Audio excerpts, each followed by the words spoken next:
안녕하세요. 토론토 뽀개기의 엄지현입니다. 2025년 캐나다 총선이 끝났습니다. 그리고 반전은 없었는데요. 그런데 우리가 진짜로 궁금한 건 사실 딱 하나죠. 부동산, 이제는 좀 나아지는 건가요?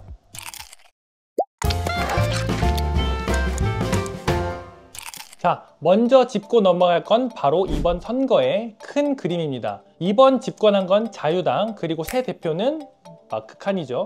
네, 마크 칸이는 전직 캐나다 중앙은행 총재, 그리고 영국의 중앙은행 총재까지 역임한 경제통 중에 경제통이죠. 이번 선거에서 자유당은 168석을 얻으며 다시 한번 집권하는 데 성공했습니다.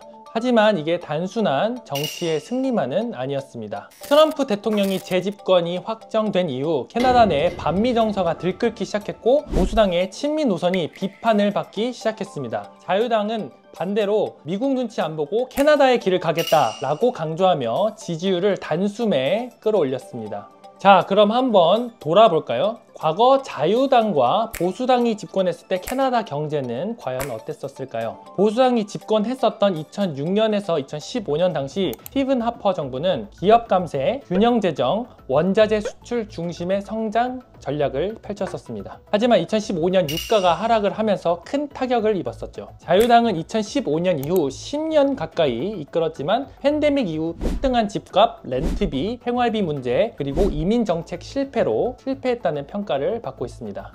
자, 그럼 우리가 궁금한 질문으로 한번 들어가 봅시다. 부동산 시장은 과연 어떻게 될까요? 마크 칸이는 이번 선거에서 공공주택 공급 확대를 핵심 공약으로 내세웠습니다. 공약을 좀 요약을 해보자면요. 매년 50만 채씩, 그리고 그 중에서 150만 채는 공공지원 또는 저소득층을 대상으로 짓겠다고 합니다. 빈 토지에 대한 세금을 도입을 하고요.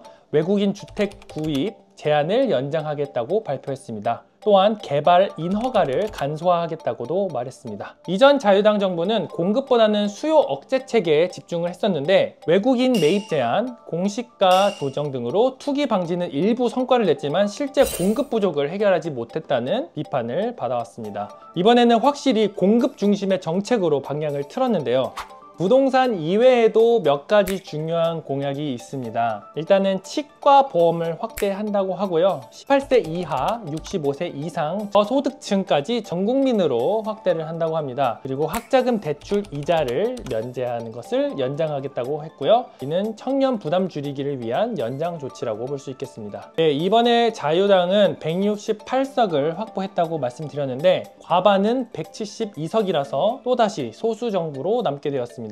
이 말이 무슨 의미일까요? 자유당은 단독으로 법안을 못 밀고 NDP 같은 당과 협조해야 한다는 의미입니다. 즉 정책의 방향이 좀 더 좌클릭할 가능성이 커졌다는 얘기인 거죠. 이는 정책 실행에 있어서 NDP의 색깔이 부분적으로 섞일 가능성을 뜻하고 특히나 부동산처럼 진보적인 성격의 정책이 좀 더 힘을 받을 수 있는 환경이 마련된 셈입니다. 마크 칸이의 캐나다, 그가 과연 경제 전문가다운 실력으로 무너진 신뢰를 회복할 수 있을까요? 네, 오늘 영상은 여기까지입니다. 이 영상이 도움이 되셨다면 구독, 좋아요 잊지 마시고 저는 다음 시간에 또 찾아오도록 하겠습니다. 안녕!